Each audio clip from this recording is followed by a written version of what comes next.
अगर तुम ये वीडियो देख रहे हो तो संभल जाना, क्योंकि अब जो कहानी तुम सुनने जा रहे हो वो कोई साधारण दास्तान नहीं है। ये मेरी कहानी है, भानगढ़ की रानी रत्नावती की। लोग कहते हैं मेरी आंखों का जादू किसी को भी पागल कर देता था, और यही सौंदर्य मेरी बर्बादी का कारण बन गया। तो तैयार हो जाओ, क्योंकि आज मैं तुम्हें सुनाने आई हूं भानगढ़ के श्राप की सच्चाई। लेकिन याद रखना, वीडियो खत्म होने से पहले कहीं मेरी परछाई तुम्हारे पीछे न खड़ी हो।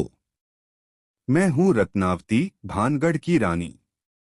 कहते हैं मेरा रूप पूरे राजस्थान में मशहूर था। जहां भी जाती थी लोग मेरी झलक पाने को बेचैन रहते। पर सौंदर्य कभी कभी वरदान नहीं, अभिशाप भी बन जाता है, और मेरी जिंदगी इसका सबसे बड़ा सबूत है। भानगढ़ का किला राजस्थान के अलवर जिले में स्थित है। यह किला 16वीं शताब्दी में अमर सिंह कछवाहा, मान सिंह प्रथम के छोटे भाई द्वारा बनवाया गया था।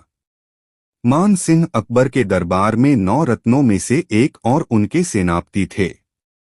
अमर सिंह ने इस किले को अपनी राजधानी बनाया।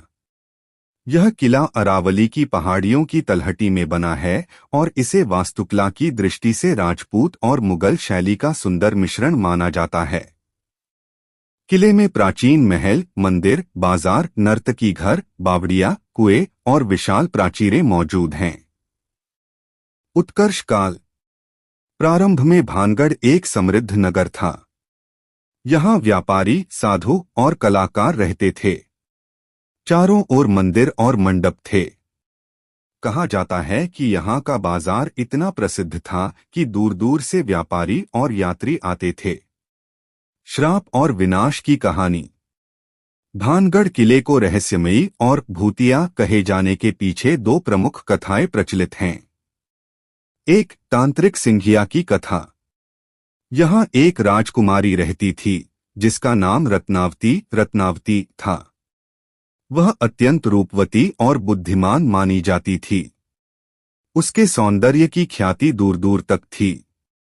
एक तांत्रिक सिंघिया उसकी सुंदरता पर मोहित हो गया। उसने जादूटोना करके राजकुमारी को वश में करने का प्रयास किया। उसने उसके इत्र में जादुई मंत्र डाले ताकि राजकुमारी उसे देखते ही उसकी ओर आकर्षित हो जाए। लेकिन राजकुमारी ने उसकी चालाकी पकड़ ली और उसने वही इत्र का बर्तन पास रखे पत्थर पर फेंक दिया। पत्थर लुढ़कते लुढ़कते उस तांत्रिक पर गिरा और उसकी मृत्यु हो गई। मरने से पहले उसने श्राप दिया कि भानगढ़ नगर नष्ट हो जाएगा और यहाँ कोई शांति से नहीं रह पाएगा। इसके बाद कुछ वर्षों में आक्रमण और अकाल ने नगर को उजाड़ दिया।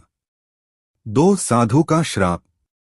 दूसरी कथा के अनुसार किले के निर्माण के समय एक साधु बाबा बालूनाथ वहां तपस्या किया करते थे। उन्होंने शर्त रखी थी कि किले की इमारत की ऊंचाई कभी उनकी कुटिया की छाया पर नहीं पड़नी चाहिए। लेकिन बाद में महल की इमारतें इतनी ऊंची बना दी गईं कि उनकी छाया साधु की कुटिया पर पड़ी। इससे क्रोधित होकर साधु ने भानगढ़ को श्राप दिया कि पूरा नगर नष्ट हो जाएगा।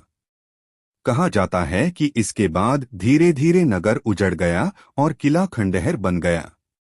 मरते वक्त उसकी आंखों में सिर्फ आग थी और उसके होठों पर सिर्फ श्राप। उसने कहा, रत्नावती, तेरा महल ढह जाएगा, तेरा नगर उजड़ जाएगा और तेरी आत्मा कभी शांति नहीं पाएगी। और वो श्राप सच हो गया। मेरे भानगढ़ की गलियां वीरान हो गईं। महल खंडहर बन गया। मंदिर सूने हो गए।